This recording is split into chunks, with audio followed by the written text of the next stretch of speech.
नमस्कार मित्रांनो.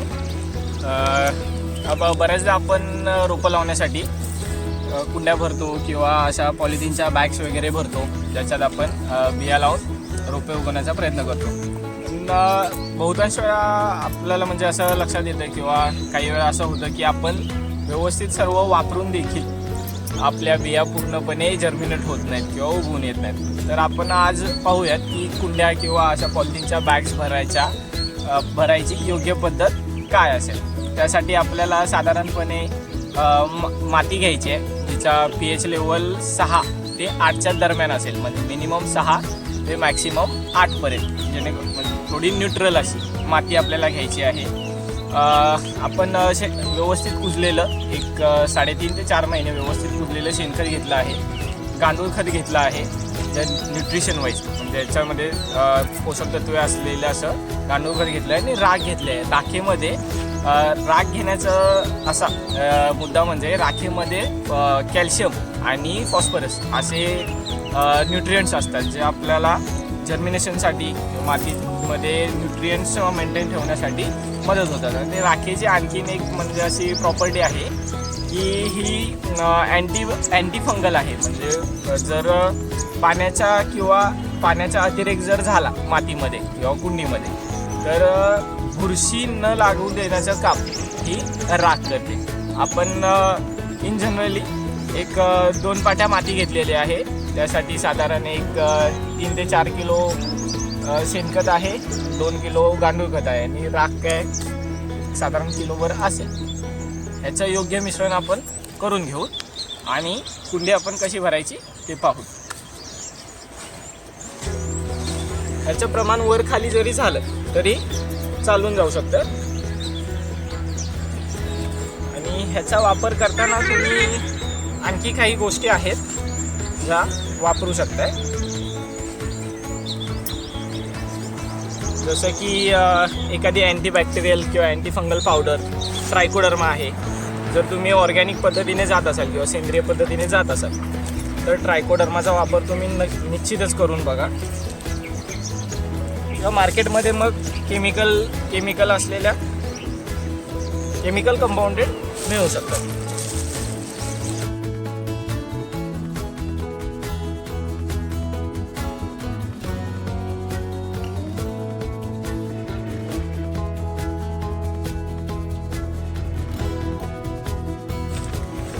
हे आपलं मिश्रण व्यवस्थित एकजीव करून घ्यायचं आहे. जर मातीच्या गुठळ्या असतील त्या फोडून घ्या, जेणेकरून लम्स राहणार नाहीत पॉटमध्ये आणि इव्हनली डिस्ट्रीब्यूट होईल.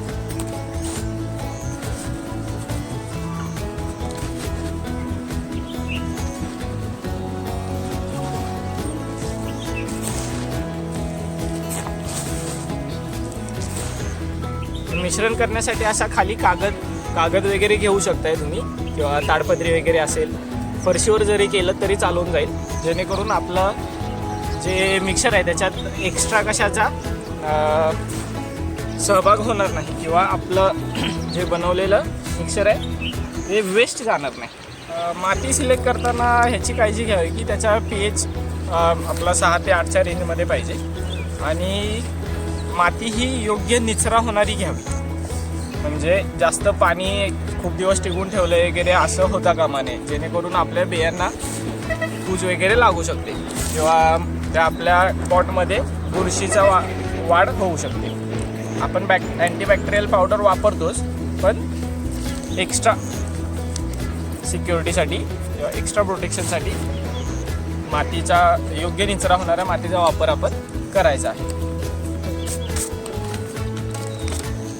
गांडूळ खत, कंपोस्ट वगैरे जे आपले बेसिक न्यूट्रियंट्स आहेत आपल्या बियांना जर्मिनेट होण्यासाठी लागणार आहेत, नायट्रोजन आहे, फॉस्फरस आहे किंवा कॅल्शियम आहे, झिंक आहे, ते आपल्याला गांडूळ खत आणि शेणखतामधून उपलब्ध होतात.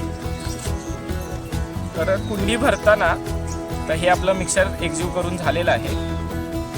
तर साधारण ज्या पॉलिथिनच्या बॅग घ्यायच्या आहेत त्यांना असे होल पाडून, छिद्र पाडून भरून घ्यायचं आहे, जेणेकरून जे एक्सेस वॉटर असेल, जे जास्त झालेलं पाणी असेल ते ह्या छिद्रांवाटे निघून जाईल.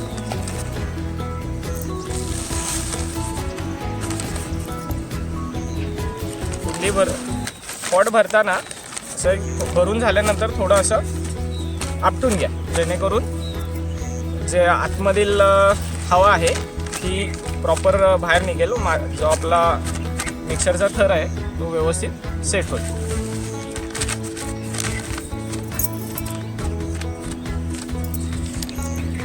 प्रत्येक वेळी कुंडीमध्ये माती भरल्याच्या नंतर असं आपटून घ्या. अशा पद्धतीने भरून घ्यायचे. जर बकेटमध्ये तुम्ही भरत असाल, बकेट असेल किंवा कुंड्या असतील, तर त्याला खाली साधारण चार होल पाडून घ्यायचे आहेत आणि त्याच्या खाली असं साधारण फरशीचे असे तुकडे ठेवायचे त्याच्यावर, जेणेकरून आपली माती आणि पाणी जेव्हा आपण घालत जाऊ तेव्हा ते ब्लॉक होणार नाही, पाण्याचा योग्य निचरा होत राहील.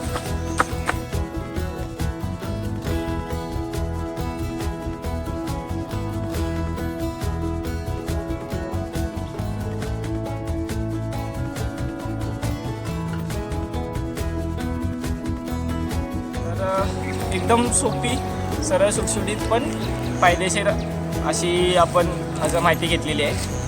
आणि ह्यामध्ये जर तुम्हाला अजून जर न्यूट्रिएंट्सचा वापर करायचा असेल तर तुम्ही बाजारात मिळणारे ऑर्गॅनिक किंवा केमिकल जर तुम्ही प्रेफर करत असाल तर ते औषधं किंवा खते आणून ह्यात तुम्ही मिक्स करू शकताय.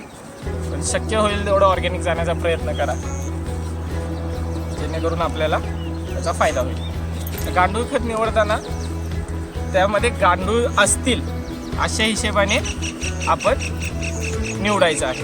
हे आता तुम्हाला दिसतंय की नाही माहीत नाही, दिसतंय का?